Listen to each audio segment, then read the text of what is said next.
Previously in the complete creation. It looks just like a giant chicken track. Why did the chicken cross the road? I don't know. You can ask him, because I sure ain't gonna question his actions.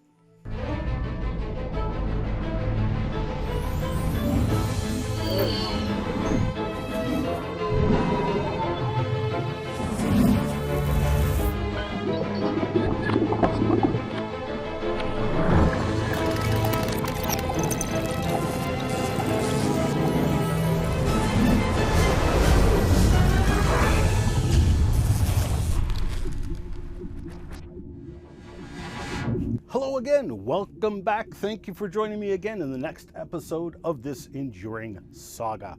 We had a brief introduction to the Paluxy fossil human footprints found in the same layer as dinosaur tracks. Hundreds of them have been uncovered over the past century. Many of those excavated by a lot of hard work from underneath undisturbed limestone and a clay marl sandwich, in the presence of multiple eyewitnesses who helped break up the limestone rock layer and remove it. I showed a map of what I fondly call Paluxy Prime, a 1 kilometer stretch of Paluxy River which by my count yielded over 1,000 fossil dinosaur tracks and over 100 fossil human footprints. I wish to begin our study of the most famous of the trails, the Taylor Trail, named after Stan Taylor of Films for Christ. Taylor followed what appeared to be a trail of fossil human footprints under the rock ledge of the riverbank in the late 60s. So they broke up the solid, undisturbed limestone. They presented this evidence in an excellent film they called Footprints in Stone, released in 1972. Now, sure, there was some mistakes in the film, and some further significant evidence came to light, which at the time, Taylor and the gang didn't understand, and the anti-creationists adamantly claimed they refuted the human footprint interpretation. As a result, Films for Christ withdrew the film from circulation. As you'll see, however, far from refuting the human fossil footprint interpretation, the new evidence further bolstered the human footprint interpretation, and dramatically so. The analysis and proper interpretation of the Taylor Trail has significance to all other fossil human footprints in the Paluxy River and beyond, really. So let's start with that trail. Normally, the trail is underwater, and so you'll often see it sandbagged in the photos, and the river water was pumped out to allow excavation. The Taylor Trail is 14 human footprints in stride in a right-left-right pattern. The tracks in the trail were numbered according to their appearance as the water went down. So the +1 is the high point in the rock surface, and as the water was pumped out of the sandbagged area, that track surfaced first. Footprints ahead were numbered +2, +3, +4, etc., while the footsteps going backwards in the trail were numbered -1, -2, -3, etc. When initially excavated, some of the footprints were only, vaguely human-shaped, which, as we saw in the previous lecture with experiments of human footprints in mud, is to be expected. However, some footprints even had clear toe impressions showing powerfully that indeed it is a trail of fossil human footprints, like the +5 track, which is a pristine fossil human footprint with the ball, the arch, the heel, multiple toe impressions are even preserved. Now, of significance here is that the human footprint has partially obliterated the heel of a dinosaur track, which is also very obvious in this photo from Dr. Don Patton. However, the dinosaur tracks weren't that obvious when Taylor first started excavating the human footprints. Evidently, when the dinosaur walked through here, the limestone mud was very soft, almost like water in consistency, and so the freshly made footprints were immediately filled back in again with the watery, limey mud. Evidently, it had some iron contamination, as that infilling mud turned to stone, and now the stone changes color under different conditions. Sometimes it's the same gray color as the surrounding limestone, and so the dinosaur footprints can be virtually invisible, while at other times it could take on a red or green color. As we discussed in part 11, the Triassics were so named because of their three colors. Colors produced by oxidation of the iron-rich rocks, which can appear as red or green. Now, much ado was made about these dinosaur track-shaped red stains in the Taylor Trail. Anti-creationists claimed that the Taylor Trail was only dinosaur tracks. Some creationists made the same claim. Theistic evolutionists also made the same claim. Going back as far as Roland T. Byrd in the 1940s, some have suggested the strange elongated tracks were just simply dinosaurs leaving an impression of their heel, what present-day researchers have called walking plantigrade, and thus leaving an impression of their heel in the mud collapsing in on the toe impressions, and thus a depression is left in the mud that is vaguely human-shaped. There are so many problems with this claim that it is difficult to know where to begin, but because we are starting with the Taylor Trail, I will focus on those tracks first. First, understand that neither myself nor anyone else I know of is denying that there are dinosaur tracks in the Taylor Trail. In fact, we are emphatically making that point as a very significant fact. But in his 1975 paper, Bernie Neufeld, himself a creationist, summed up what the skeptics were saying about the trails of Paluxy fossil tracks that appear to be human tracks. These tracks have been interpreted by some to be giant human tracks heading upriver. Examination of the downriver end of the tracks reveals that several of them show the print of a three-toed dinosaur. It is not clear how the prints acquired their elongated shape, but it is obvious that the tracks cannot be both man and dinosaur. Wait, what? Why not? Let's back up a second here. Let's say you encounter this trail of footprints on the beach. Each track has features of both human footprints and dog footprints. What would you conclude from your observations? Would you say that it is obvious that the tracks cannot be both dog and human? Of course not. That is an illogical and even irrational conclusion. Yet this is precisely what Neufeld and the Taylor Trail skeptics were saying, that it was not possible for the trail to be both dinosaur and human. It grieves me to say this because several of those skeptics, like Neufeld, Drs. Chadwick and Brand, whom he mentions in the article, were people who have my respect. Yet I am forced to point out how radically illogical and irrational this comment is. When one looks at the Taylor Trail, it is immediately obvious that a dinosaur walked in the mud, and then a human walked in the very footprints made by the dinosaur. This makes complete sense, as humans and even dogs will be observed to do this. If you are walking in sloppy mud or snow, you will instinctively step in previously made footprints because it's easier to walk in packed mud or snow than it is in sloppy mud or non-packed snow. Now, because the trail is actually two trails in one, I will refer to the individual trails as the Taylor Dinosaur Trail and the Taylor Human Trail. But let's analyze the claim that the human-shaped tracks are simply the heel impressions of a dinosaur walking plantigrade. Normally, a bipedal dinosaur with tridactyl feet would stand and walk on its toes, more or less, and this stance is called digitigrade. But in attempting to walk in slippery mud, that dinosaur might hunker down in a plantigrade stance, and thus their heel can potentially leave a deeper, larger impression than normal in the footprints. The toe impressions are made in very sloppy mud, which backfills into the toes, and you are left with a vaguely human foot-shaped depression. Such a wonderful story. A wonderful story that will only woo those who know nothing about the Taylor Trail. Let's take that story and run with it. Fossil footprints are notoriously difficult to photograph, so I will use line drawings composed of profile tracings made by artists when the trail was further excavated by Drs. Baugh and Patton in the late 80s. Assuming these were all tracks made from a dinosaur walking on its heels, The dinosaur track outline is marked and the alleged heel impression is hatched.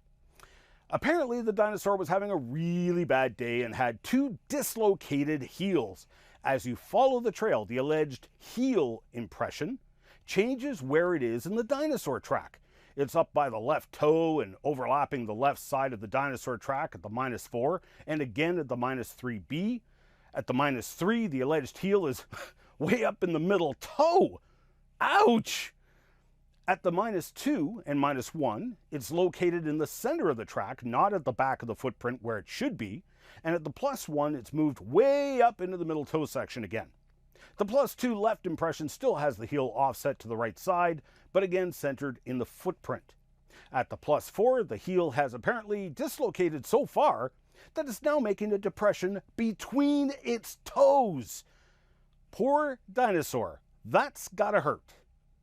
At the +5, its heel has again moved way off to the side, but then the poor dinosaur has a really, really bad day, as apparently its heel fell off and left an impression in the left toe of another dinosaur track in a different dinosaur trail going in the opposite direction.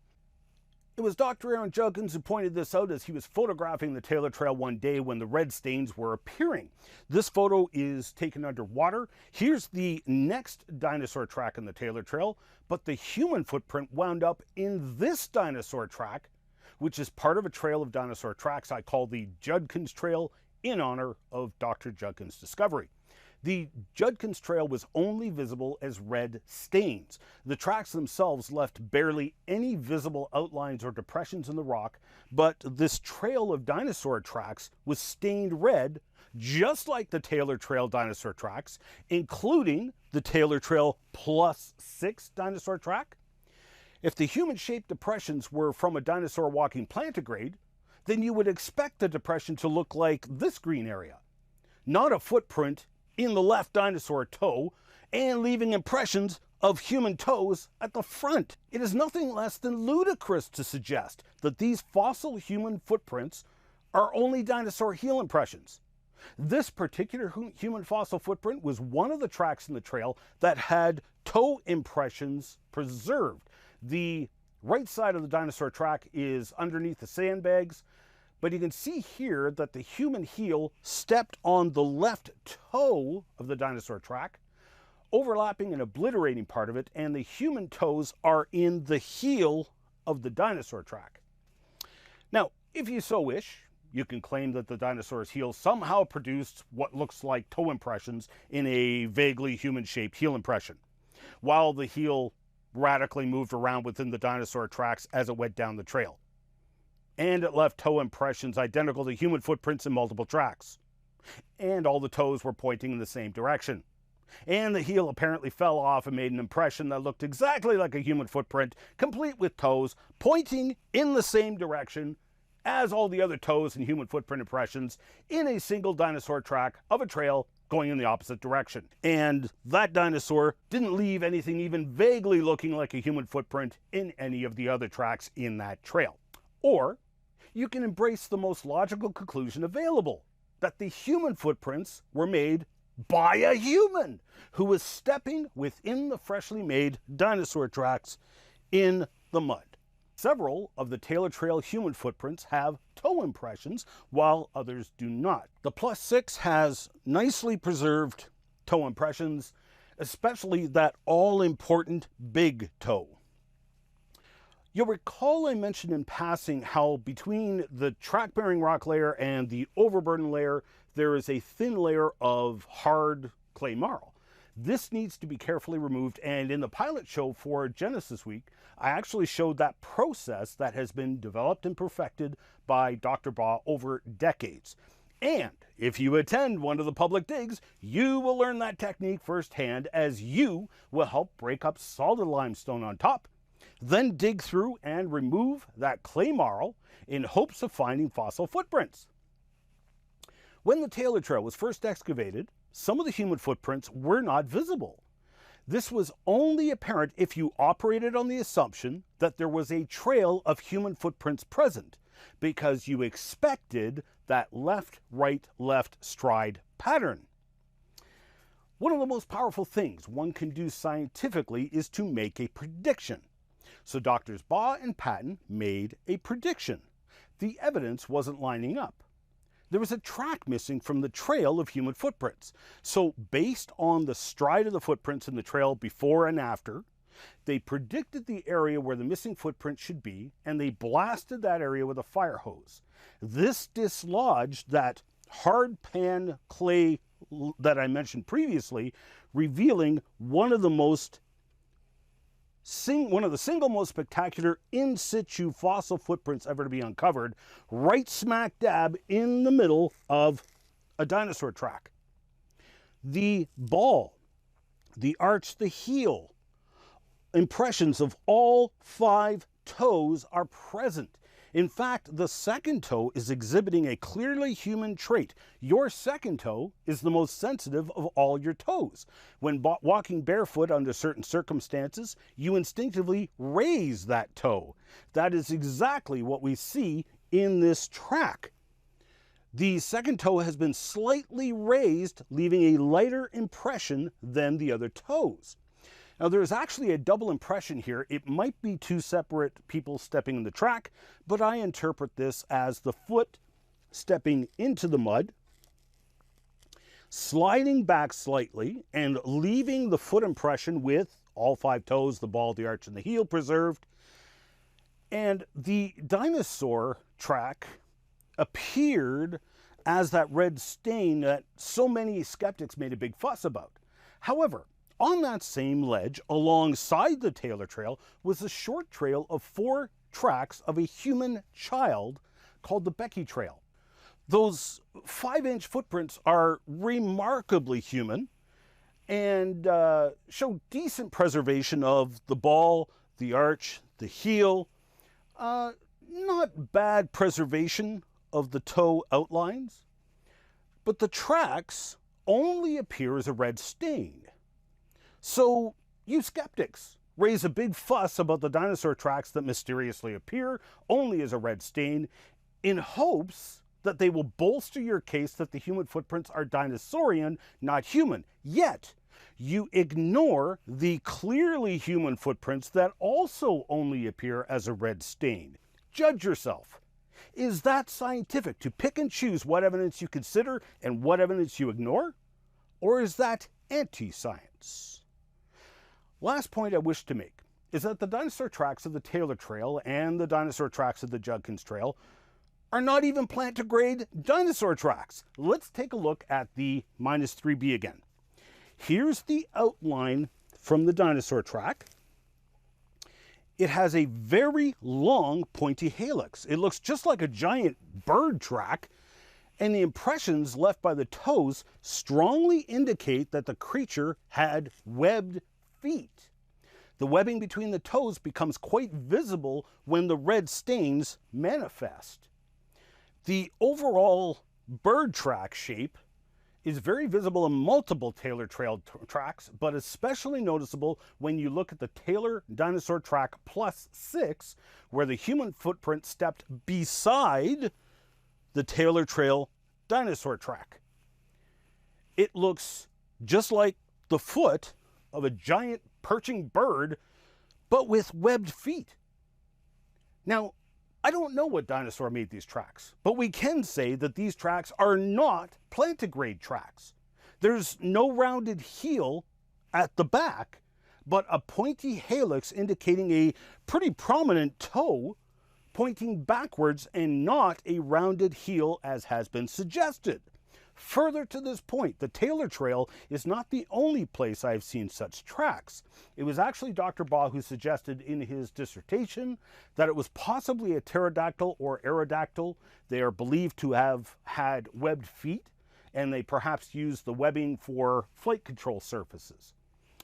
Over in Dinosaur Valley State Park, there is a single track identical to the Taylor Trail dinosaur tracks, and this track has a very important story behind it, as it was misidentified as a human track several times by multiple people over the past several decades. We'll come back to that shortly, but later on I'm going to share a map with you so that you can plan your visit to Dinosaur Valley State Park and the park ledge and go hunting for fossil human footprints which are still there today. I have this track marked on the map so you can find it. It can be a little hard to see after more than 60 years of erosion, but the track is a spitting image of these strange web-footed dinosaur tracks.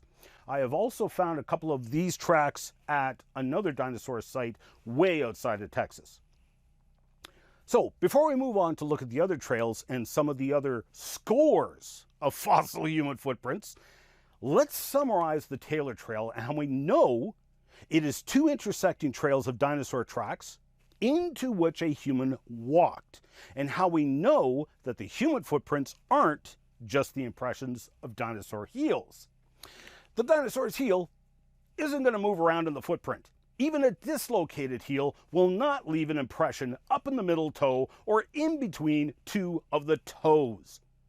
The dinosaur's heel ain't going to fall off and make an impression in the left toe of only one dinosaur track in a completely separate dinosaur trail. The dinosaur's foot isn't going to make anatomically correct toe impressions of a human foot.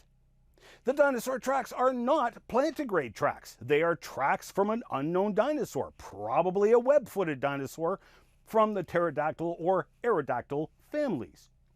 The predictions made from the assumption that it was a secondary trail of human footprints succeeded in finding other pristine human footprints that weren't initially visible.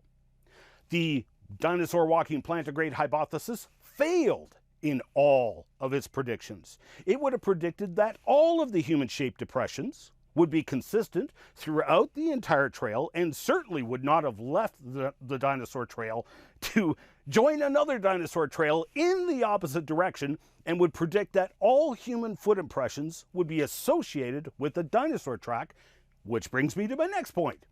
Some of the human footprints are isolated, like the Becky tracks. Seeing as how the skeptics have completely ignored these isolated human footprints, I assume that means they agree with me that those isolated human footprints were not associated with any dinosaurian features. I'm glad we could agree, therefore, that, by definition, the human tracks cannot be some strangely shaped dinosaur track. Please note that this is strictly dealing with the Taylor Trail. I have yet to get to the scores of other fossil human footprints, some of which are also isolated from the dinosaur tracks, or their interaction with the dinosaur tracks proves conclusively that the dinosaur tracks and the human tracks are separate entities. I'm also not addressing the previously addressed bogus argument that the tracks are carvings, seeing as how everyone agrees these trails cannot be carvings. They were excavated from underneath a solid limestone ledge. Okay, I'm running out of time for this segment, so let's head upstream from the Taylor Trail site to the McFall site, where Dr. Baugh, as part of his dissertation research, conducted multiple excavations. One trail he named in honor of my late good friend, Professor Emeritus Marlon E. Clark from the University of Illinois at Urbana. The Clark Trail was a series of 7 human footprints in a right-left-right stride, and there was no dinosaurian features with any of the tracks. This is a cast of one of the footprints, and it is called the Clark Track. During a cool fall afternoon, Dr. Baugh and Dr. Clark were continuing the excavations, and they had gotten down to using a wooden toothpick to clean out that clay marl from the finer details in the track. To their surprise, the big toe impression was actually limestone that was bulged upward. Evidently, when the person lifted their foot, suction from the big toe pulled up on the lime mud, and it hardened in that fashion. As you can see, it is clearly a human footprint. Yes, it's on the larger scale at 14 inches long, but there will be men watching this lecture who have feet that big.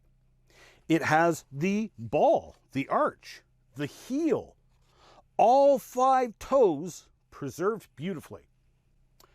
While obviously this is the best track in the trail, other tracks in stride also have beautifully preserved details like this one, which is right beside a tridactyl dinosaur track. We've only begun to examine some of the evidence from the Paluxy and critically analyze the claims of creationists, anti-creationists, and theistic evolutionists.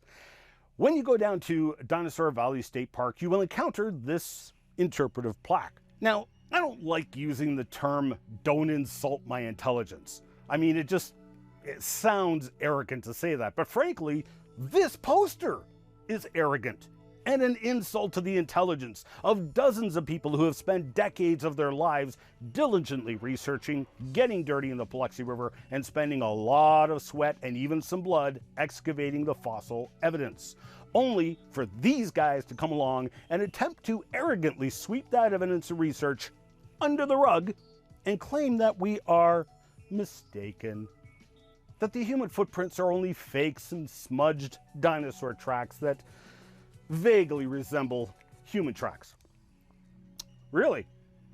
You've only seen a fraction of the evidence here today. Who do you think is the one who is mistaken here? And I challenge you to, as the Apostle Paul encouraged us to do in the scriptures, test all things. Test what I have said and shown you here today. Pretty much everything I've shown you here today is either still in the Paluxy River or available so you can go and view the evidence for yourself. I'm out of time for this segment. In the next lecture, we'll take a look at more of the fossil footprints, as I have many other original fossil casts. I hope you'll join me again, and God bless you. Coming up in the next Complete Creation. These anti-creationists destroyed all three tracks that Dr. Patton specifically focused on in his lecture. They knew where the tracks were and specifically which tracks Dr. Patton was referencing. This is why there are now only casts of the Taylor Trail human footprint -3B, because the original was destroyed. You can catch the entire series in a variety of ways. You can watch the show online at www.completecreation.org or www.genesisweek.com. You can also purchase the Complete Creation series in full high definition on Blu-ray or video on demand at completecreation.org, or support the Miracle Channel with a monthly tax-deductible donation and access the entire Complete Creation series in high definition through Corco, Miracle Channel's video on demand service. We need your support to keep this program on the air, so please pray for us. And if you wish to financially support the program, Canadians can make a tax-deductible donation to Core Ottawa, Canada North, Post Office Box 72075, Ottawa, Ontario, Canada, K2K2P4. Or you can make a donation via PayPal online at ianjuby.org/donations. And thank you for your support.